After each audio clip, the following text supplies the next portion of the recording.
14, 18, 24 তিনটি নির্বাচন হয়েছিল বিগত বছরগুলোতে, যে নির্বাচনগুলো বরাবরই প্রশ্নবিদ্ধ এবং এখানকার যে মানুষরা রয়েছেন ভোলার, তারা বলছেন যে সর্বশেষ কবে তারা কেন্দ্রে গিয়ে ভোট দিয়েছেন সেই জিনিসটিও তাদের মাথায় নেই। এবং তারা যেমনটা বলছেন যে এখানে ভোট হয়েছিল কখনো রাতে, কখনো ভোট কেন্দ্রে গিয়ে দেখেছেন যে নিজেদের ভোট দেওয়া হয়ে গিয়েছে, কেউ কেউ গিয়ে ফিরে এসেছেন।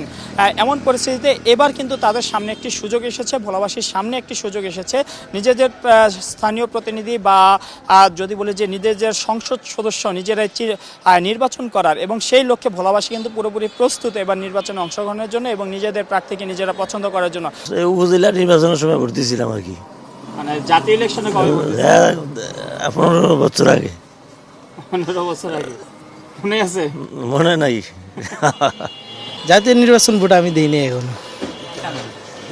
তাই এলো ইনোভার, যেন আপনি লাইফে থাকেন রেডি প্রতিদিন। Innova, designed for now. আমি যে সময় প্রথম ভোটার হয়েছি ওই সময় তো এক সাইডটা সিল নিছে, ওই সময় ওই জায়গায় কেন্দ্র আমি তো বিএমপি করছিলাম, তো ওই কেন্দ্রের ভিতরে যাই দিই ধাক্কা ধাক্কি, পরে আমি বাইরে আয়া পড়ছি। ও জাতীয় নির্বাচনে দিছি আমি আরো 70 বছর আগেও তাই ভোট দিছি। 2008 সালে ভোট দিয়েছি, এরপর আর দিতে হয়নি। আপনি লাস্ট ভোটটা কবে দিয়েছিলেন জাতীয় নির্বাচনে?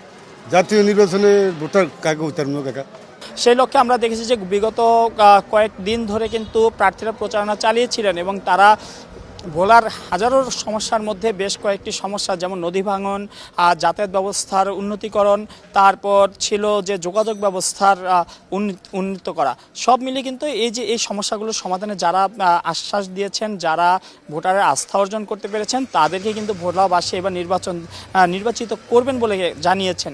নিজেদের প্রতিনিধি নিজেরাই নির্বাচন করার এবং নির্বাচিত প্রতিনিধির মাধ্যমে ভোলার সমস্যার সমাধান হবে, এমন প্রত্যাশা কিন্তু ভোটারদের।